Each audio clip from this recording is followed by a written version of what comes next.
It was just announced that 3 people will not be returning to X Factor, Paula Abdul being the biggest shock of them all. Take a listen and hear what we had to say last night on Unscripted Radio. It's like, hello, reality check. You know who else got a very, very big awakening reality check today, guys? Who? Paula Abdul. Well, there's quite of a list there. You got one of them right there, Yes. Fresh. Steve Jones, Paula Abdul, and Nicole Scherzinger are not returning to the X Factor. Simon gone and gave them the boot. I mean, this is like as bad as the talk after the first season, given Leah Remini and Holly Robinson Pete the boot. The one guy and Nicole, they kind of knew that it wasn't going to work out because they didn't favor well with American audiences. Like Nicole's a little too wishy-washy, and the English guy, they were comparing him, unfortunately, to Ryan Seacrest, and he didn't have that thing. You know, whatever it is, that thing is, he wasn't coming off friendly, as loving as he needed to be. So those two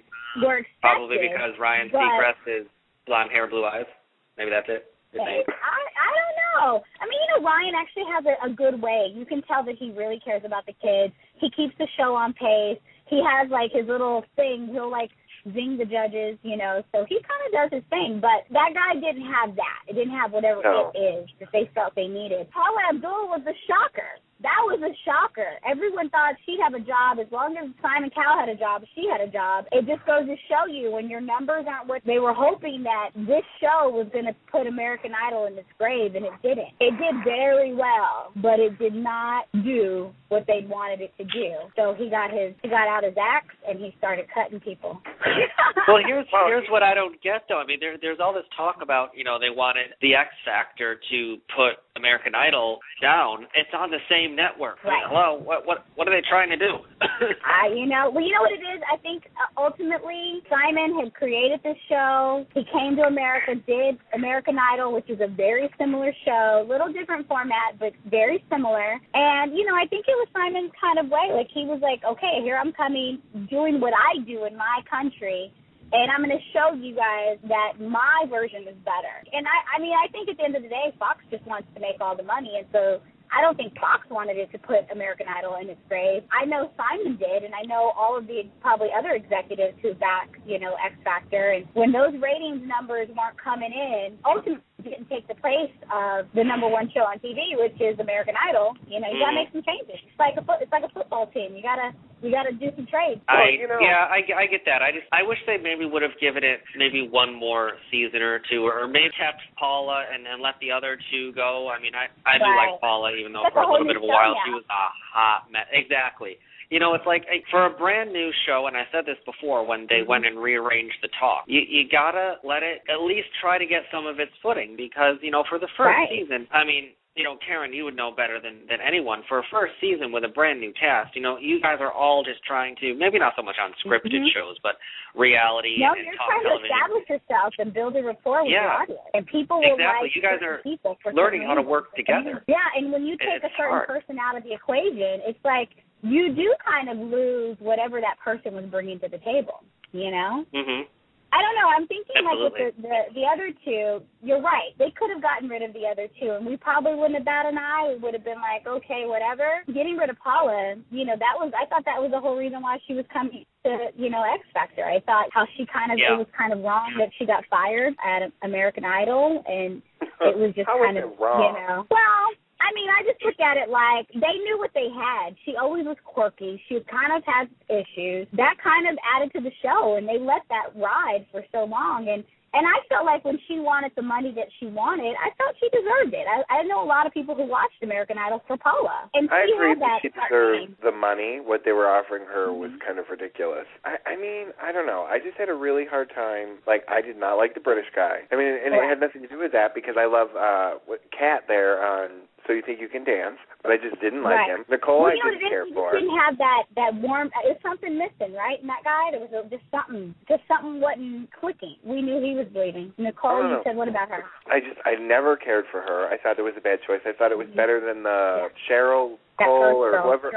I'm like, nobody knows who she is here, so that I didn't think that was a good choice. But, like, I kind of thought they would have got rid of L.A. Reid. I didn't care for him. Oh, like, no. I mean, I knew who he was. Right. You know what I mean? You know what? This was my thought always from X Factor. I didn't understand. Like, I got Paula, because Paula, in her career, in her day, she was accomplished. She sold 10 million copies, and she was a hit. She made something out of nothing. Let's be honest. Like, she was a phenomenon in the 90s. And then, Absolutely. you know, Simon obviously is Simon, and Simon's a phenomenon in his own right. You know, he's done amazing things and has had amazing success in the music career. So I got Simon. I got L.A. Reid because L.A. Reid has discovered almost everyone. When it comes to R&B music, L.A. Reid has such a huge hand in some of the biggest artists, like, you know, TLC, Usher, Babyface. I mean, this man has a catalog of music that is beyond even what we comprehend. And then he went on to be an executive, and he's like this amazing executive, right? So to me, that made sense. Nicole Scherzinger, I never understood. She had one hit, maybe two, Cat Dolls, and she's really pretty. What the heck is she doing up there? Like, who is she to tell anybody else? Whether they're, I mean, I'm not saying she's not talented. She's a very talented performer, but I didn't feel like she had the credentials. Or, like, even, like, when they brought, you know, Cara DeGuardi on American Idol, I didn't so much like Cara, but I got it because she was a hit songwriter. Like, I get it. Like, she knows what, you know, she knows what makes a hit song. She understands the business in a whole nother way, so I get why you pick someone like her. I never got Nicole. Right. You gotta be able to have the smarts to be able to back it up. Because if you don't have, you know, the background to be able to back up what you're saying, you're done. Right. You know, I mean, that would be like throwing Hillary Duff up there in the mix. Right. Like, to me, I was like, this girl's only had 2 hits in her group, and that's about it. Like, what has she done that makes her an expert on who is going to be successful? She hasn't been successful. You know?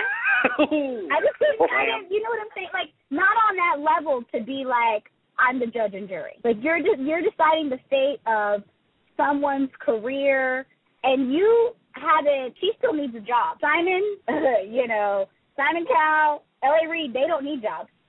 Paula Abdul, she should be good if she's smart. You know, she made a shitload of money, so she shouldn't need a job. I think she spent her money on too much drugs. Right, I know. It's like prescription drugs, scary. On, what was it? I don't know, one of the Rag Mag shows or whatever that are on there at 7 o'clock, one of them said, what about Cher as a replacement? And I kind of thought that was genius because she's a bitch.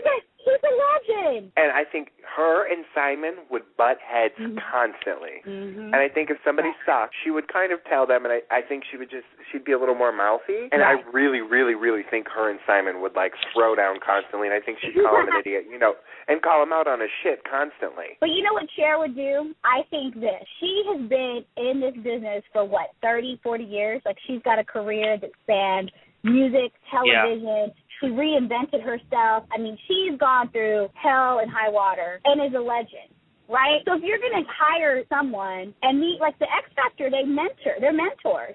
They've got to mentor this talent. Who better to mentor talent than a legend who had to, who through being in a group with her husband, who went through divorcing the husband, starting her own solo career. They had a hit TV show. Then she was gone for a while. She came back, reinvented herself. Like, you want someone who knows how to do that. Absolutely. And that's where I was like, Nicole Scherzinger doesn't have the history behind her. So they were talking about Mariah Carey, too, which I think would be a great option since Mariah's had a million hits. She sold a million records. You know, I think so. She writes all her songs. I think she would turn a lot of people off because she, in the last couple of years, has just kind of, she's another one that's kind of gone crazy a little bit. And it's kind of like the Madonna factor for me. I can't stand her. You know, the last CD she had was the first MC, whatever it was, when she had the breakup songs. I think it was like 2004, whatever year Kelly Clarkson came out with Breakaway or whatever. That was like her really good last record. And before that, I mean, it's kind of been a string of like, And then personally, she's just kind of went batshit crazy. And like, I don't know, like I would want to watch her on TV because I think. But do you think she'd be any worse than like J-Lo? I thought J-Lo was going to be horrible for American Idol, and she ended up being great. I didn't think I'd like her because I just she seems kind of prima donna-ish. She seems diva-ish, and then she's on American Idol and she's very endearing. You know. I really looked forward to her joining. Like that was actually why I tuned in. And I mean, I've just loved her as an actress. When she came out with her music career, I was in high school. It was all the hits, man.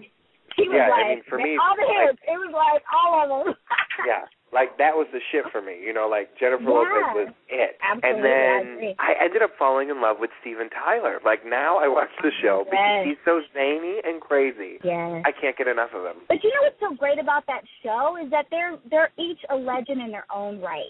Like, look at Jennifer Lopez. She went from being a dancer to being an actress, and not many actresses can put out an album and have a hit. To hear this show in its entirety, log on to unscriptedradio.com and click on demand. And take a little time to enjoy the radio.